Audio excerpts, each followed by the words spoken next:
O Plano Astral, C.W. Ledbetter. Introdução.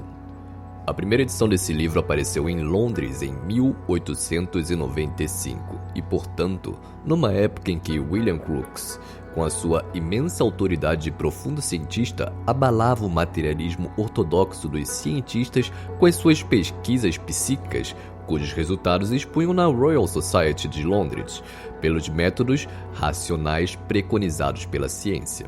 O autor, consumado clarividente, leva as palmas de haver sido o primeiro investigador psíquico abalizado a apresentar ao mundo uma obra deste estilo, expondo suas observações diretas do mundo astral por métodos objetivos, rigorosamente científicos.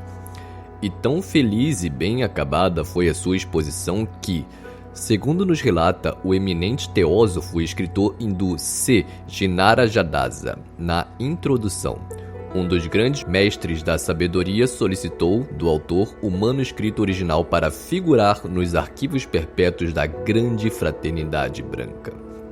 Só este gesto, partido de quem partiu, bastaria para aquilatar-se o alto valor de tão pequeno livro, que no início o autor nem sequer pensava em publicar, pois escrevera a matéria com o endereço certo para ser exposta a um reduzido auditório de sua loja teosófica em Londres. Desde então, muitas outras edições e traduções se seguiram e muitas outras obras sobre o mesmo assunto foram escritas por muitos autores. Porém, até hoje, na chamada Era Científica, o Plano Astral conserva a sua primácia original, destacando-se como uma obra clássica na matéria, sintética, clara e de fácil assimilação, e tida por muitos principiantes como um valioso vade-mecum para uma introdução no mundo astral e seus mistérios. Consta o livro de um prefácio da doutora Anne Besant, que conhecia bem de perto a seriedade e rigor das pesquisas do autor. Uma introdução por C. Gnanajadasa, que datilografou as anotações feitas pelo mesmo autor. E depois se seguem 5 capítulos: apreciação geral, o cenário, os habitantes vivos e mortos, entre parênteses, humanos, não humanos e seres artificiais, fecha parênteses, os fenômenos astrais e, finalmente, a conclusão.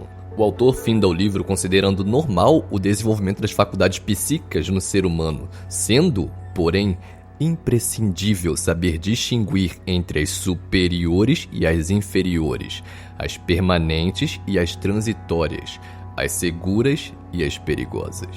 E com chave de ouro o encerra indicando aos interessados o método mais natural e seguro para uma progressiva e honesta conquista dos superiores poderes subjetivos e uma bem-sucedida sondagem dos meandros e labirintos do misterioso mundo ou plano astral.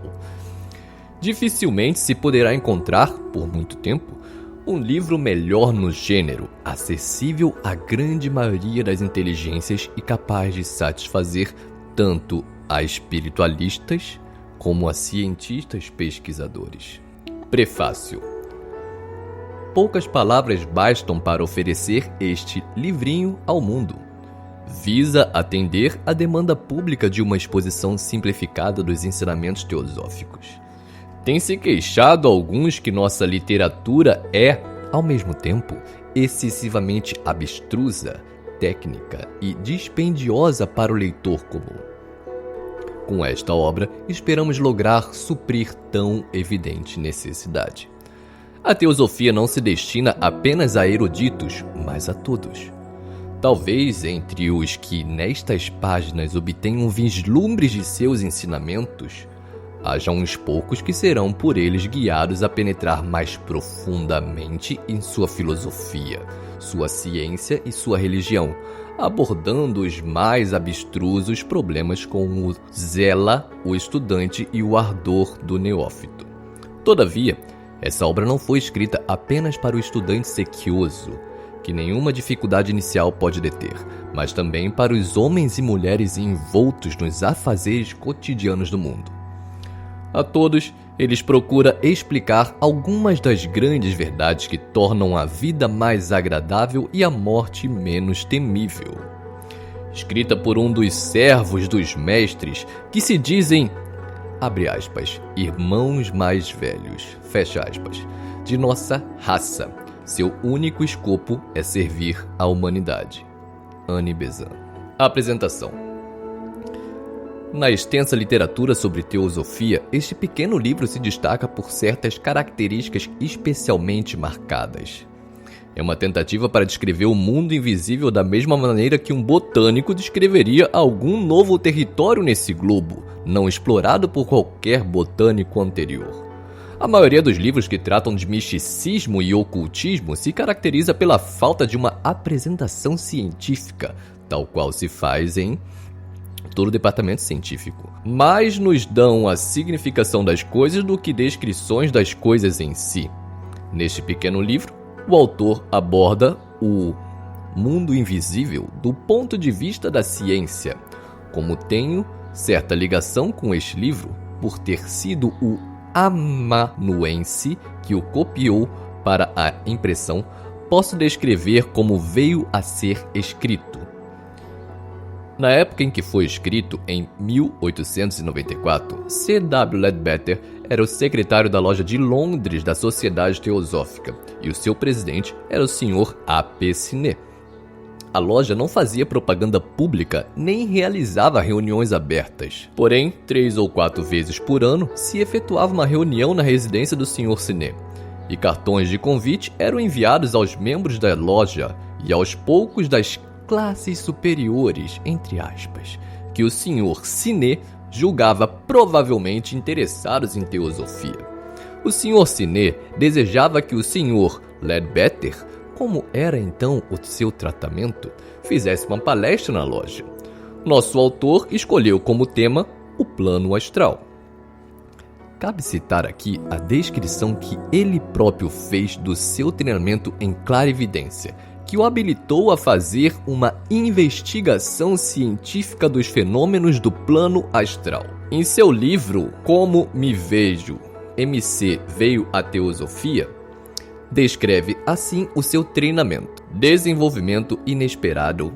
Deve-se compreender que naquela época eu não possuía nenhuma faculdade clarividente, nem jamais me havia julgado ser um sensitivo. Lembro-me que era minha convicção que o homem devia nascer com alguns poderes psíquicos e um corpo sensitivo antes de poder tomar qualquer iniciativa nessa espécie de desenvolvimento. De sorte que nunca eu havia conjeturado que me fosse possível qualquer progresso desse tipo nessa encarnação, porém nutria a esperança de que se eu trabalhasse tão bem quanto soubesse nessa vida, eu poderia nascer na próxima com veículos mais adequados para essa linha particular de progresso. No entanto, um dia, quando o mestre Kuthumi me honrou com uma visita, ele me perguntou se havia alguma vez tentado uma certa espécie de meditação relacionada com o desenvolvimento do misterioso poder chamado Kundalini. Eu tinha ouvido, certamente, falar desse poder, mas muito pouco sabia a seu respeito e, de qualquer modo, o supunha absolutamente fora do alcance para os ocidentais. Todavia, ele me recomendou fazer alguns esforços em determinadas diretrizes, abre parênteses, que me comprometi a não divulgar a ninguém mais, a não ser com sua autorização direta, fecha parênteses. E me disse que ele vigiaria esses esforços para ver que nenhum perigo resultasse. Naturalmente aceitei a sugestão e trabalhei firmemente e, penso poder dizer, intensamente nessa espécie particular de meditação diária. Tenho que admitir que foi um trabalho muito árduo e às vezes distintamente penoso, mas por certo perseverei. E no devido tempo comecei a obter os resultados que tinha sido levado a esperar. Certos canais tinham de ser abertos e certas divisões eliminadas. Foi-me dito que 40 dias era uma boa estimativa da média do tempo requerido, se o esforço fosse realmente enérgico e perseverante. Trabalhei nesse sentido durante 42 dias, e a mim me parecia estar à beira da vitória final, quando o próprio mestre interveio e executou o ato final de ruptura, que completou o processo e me capacitou daí em diante a usar a vista astral ao mesmo tempo que mantinha plena consciência na corpo físico. Isto equivale a dizer que a consciência astral e a memória se tornaram contínuas, quer o corpo físico permanecesse acordado ou adormecido. Foi-me explicado que com meus próprios esforços, eu próprio teria conseguido a ruptura 24 horas mais tarde, porém que o mestre interferiu porque ele desejava empregar-me imediatamente num certo trabalho. Treinamento psíquico, não obstante, não se deve supor, nem por um momento, que a obtenção deste poder particular fosse a finalidade do treinamento oculto. Ao contrário, apenas provou ser o início de um ano do mais árduo trabalho que jamais eu conhecera. Terá de se compreender que eu vivia ali na sala octogonal, junto à margem do rio, sozinho e durante longas horas diárias, e praticamente protegido de qualquer interrupção, exceto das horas de refeição que mencionei. Diversos mestres foram bastante magnânimos para visitar-me durante esse período e oferecer-me várias sugestões. Mas foi o mestre Zhao Ku que me proporcionou a maioria das instruções necessárias. Possivelmente ele foi movido a este ato tão amável por causa da minha estreita associação com ele em minha última existência, quando estudei sob sua orientação na escola pitagórica que ele fundou em Atenas. E eu mesmo tive a honra de dirigir depois de sua morte.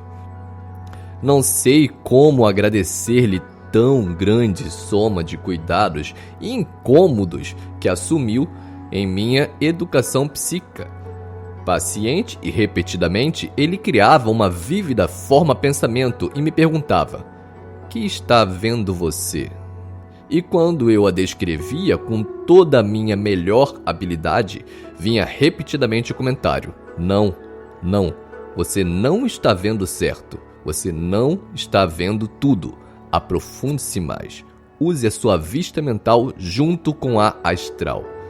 Force um pouco mais para adiante, um pouco mais alto." Esse processo tinha de ser a miúde repetido muitas vezes antes de meu mentor se dar por satisfeito. O discípulo tem de ser testado de todas as várias maneiras e sob todas as condições concebíveis. Com efeito, pelo fim da instrução, espíritos da natureza brincalhões são especialmente chamados e ordenados de todas as passíveis maneiras para que se esforcem por confundir ou desnortear o vidente. Inquestionavelmente é um trabalho duro e a tensão que ele impõe é, suponho, quase tão grande quanto a que um ser humano pode seguramente suportar. Mas o resultado obtido é sem a menor dúvida mais do que compensador, pois leva diretamente à união do eu inferior com o eu superior e produz uma imensa certeza de conhecimentos baseados na experiência que acontecimentos futuros jamais podem abalar. Na ocasião em que a conferência para a loja de Londres estava sendo preparada, eu residia com o Sr. Ledbetter e frequentava cursos para exames. Era hábito do bispo Ledbetter, abre parênteses, para dar-lhe o título que ele passou a usar depois da sua consagração como bispo da Igreja Católica Liberal em 1916, fecha parênteses. Nunca jogar fora os envelopes em que recebia cartas. Abria-os nos lados e utilizava suas faces internas para escrever memorandos. Este hábito ele o conservou até o último ano de sua vida. Depois da conferência, segundo as notas, em 21 de novembro de 1894, sua tarefa seguinte foi escrevê-la para publicação, intitulando-a Transação número 24 da Loja de Londres. Começou a escrever um pouco por vez em retalhos de papel que eram os envelopes abertos. Meu trabalho, então, consistia em fazer a transcrição dos farrapos de papel para um velho diário de estudante, o tamanho ofício.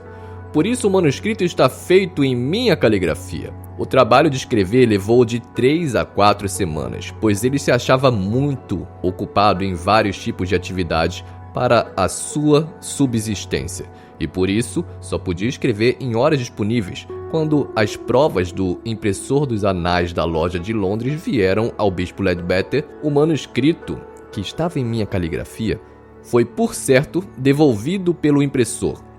Este manuscrito mostrava as marcas do compositor e do revisor. A brancura límpida das páginas desapareceu no processo do manuscrito. Isso não teria importância, pois uma vez impresso o manuscrito, este é atirado na cesta de papéis usados.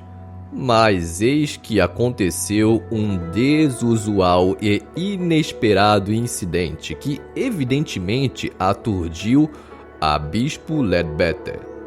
Uma manhã, ele me informou que o mestre K.H.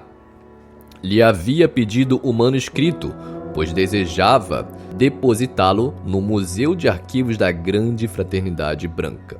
O mestre explicou que o plano astral era uma produção fora do comum e um marco da história intelectual da humanidade.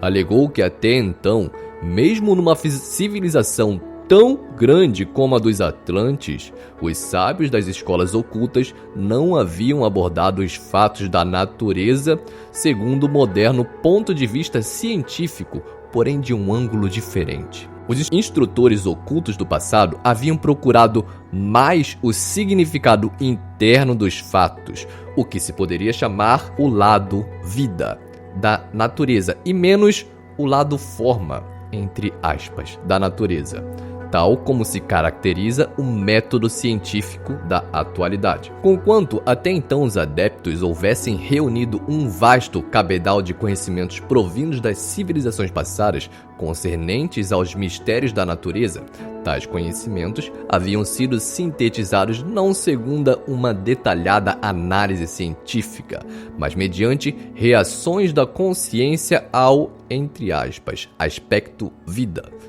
Por outro lado, pela primeira vez entre os ocultistas, havia sido feita uma pormenorizada investigação do plano astral em conjunto, de maneira similar a que numa selva amazônica teria feito um botânico a fim de classificar suas árvores, plantas e arbustos para escrever uma história botânica.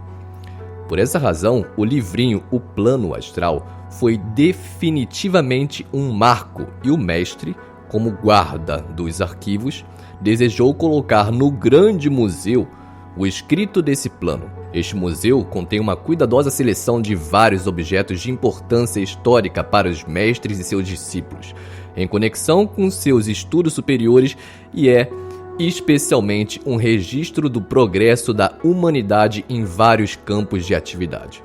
O museu contém, por exemplo, globos modelados para mostrar a configuração da Terra em várias épocas. Foi destes globos que o bispo Leadbeater traçou os mapas que foram publicados em outra transação da loja de Londres, o livro Atlantis de W. Scott Elliot. Entre outros objetos significativos, o museu contém uma peça de mercúrio sólido, que é um isótopo.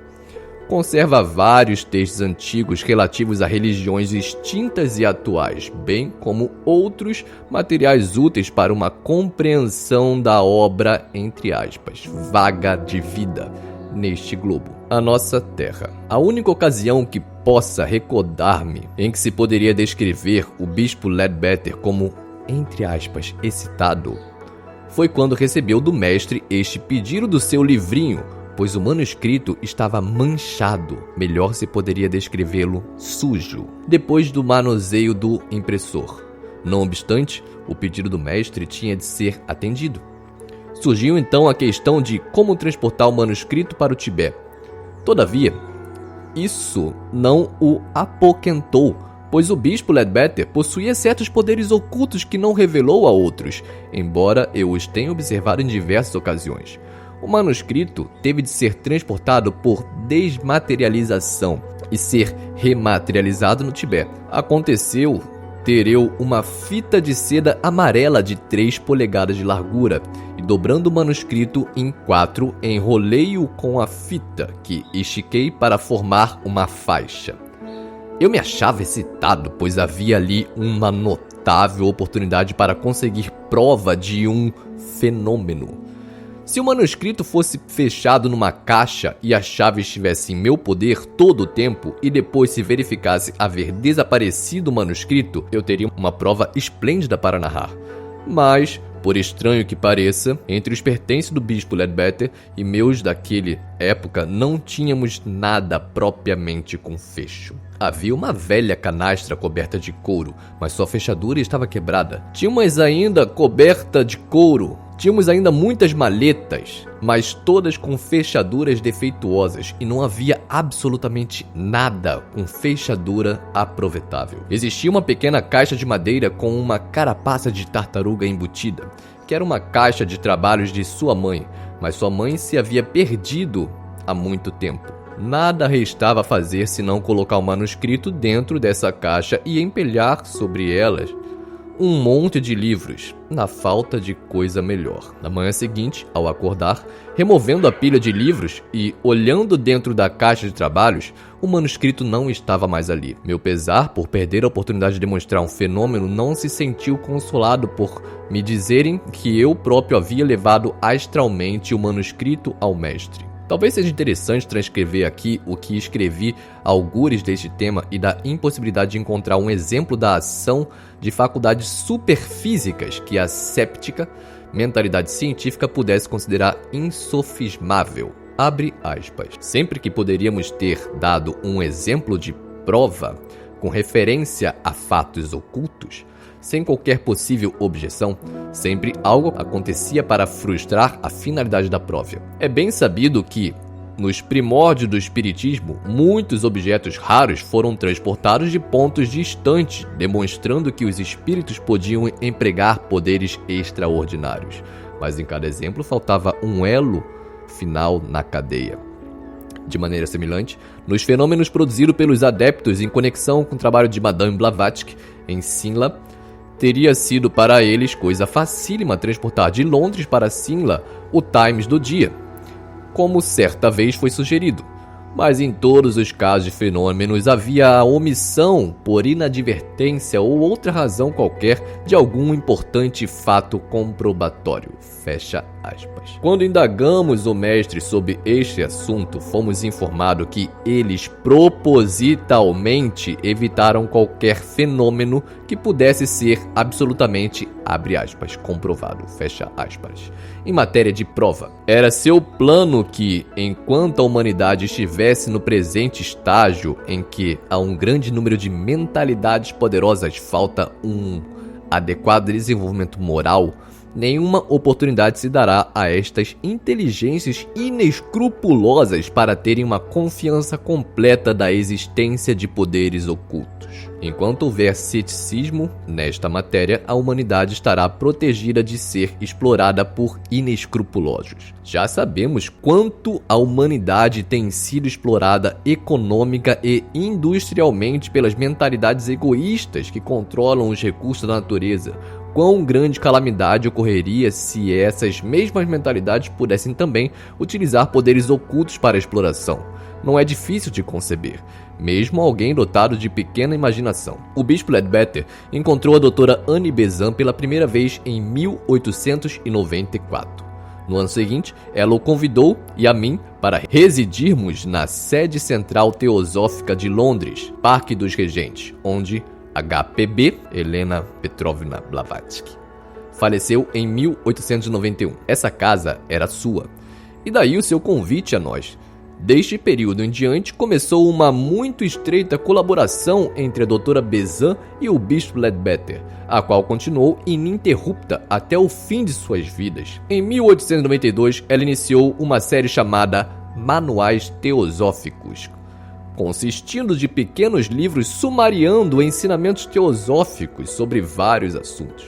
Os 4 primeiros, respectivamente, 7 princípios do homem, reencarnação, karma, morte e depois. haviam sido editados quando ela solicitou permissão do bispo Leadbeater para publicar a transação da loja de Londres como um manual da série, o qual apareceu oportunamente como manual número 5. Foi em 1895 que ambos fizeram em conjunto investigações sobre a estrutura do hidrogênio, oxigênio e nitrogênio, abre parênteses, e um quarto elemento batizado por nós, entre aspas, ocultum, ainda não descoberto, fecha parênteses. Neste mesmo ano, ambos fizeram extensas investigações da estrutura, condições e habitantes dos planos mentais inferior e superior, tomando por modelo a obra feita pelo bispo Leadbeater quando investigou o plano astral. A doutora Bezan e ele examinaram exemplos e mais exemplos de egos em, entre aspas, Devachan, naquele período de sua existência depois da morte, no estado de felicidade chamado como o mundo celeste. Como antes, foi o bispo Leadbeater quem escreveu as investigações, pois a doutora Bezan tinha muitas ocupações. Esta foi a origem do Manual Teosófico número 6, o Plano Devachânico. Estas duas obras, o Plano Astral e o Plano Devachânico Mental, reúnem uma investigação de maneira tão objetiva e científica quanto a doutora Bezan e o bispo Leadbeater puderam fazer, e o resultado é uma soma muito preciosa de fatos concernentes ao mundo invisível.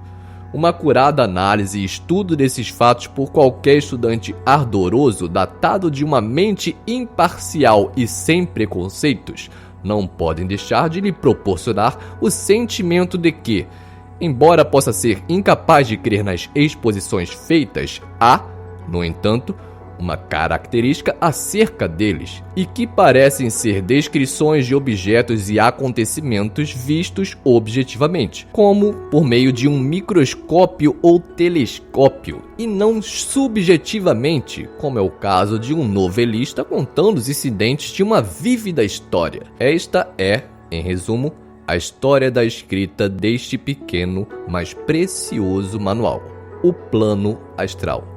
C. Ginarajadasa.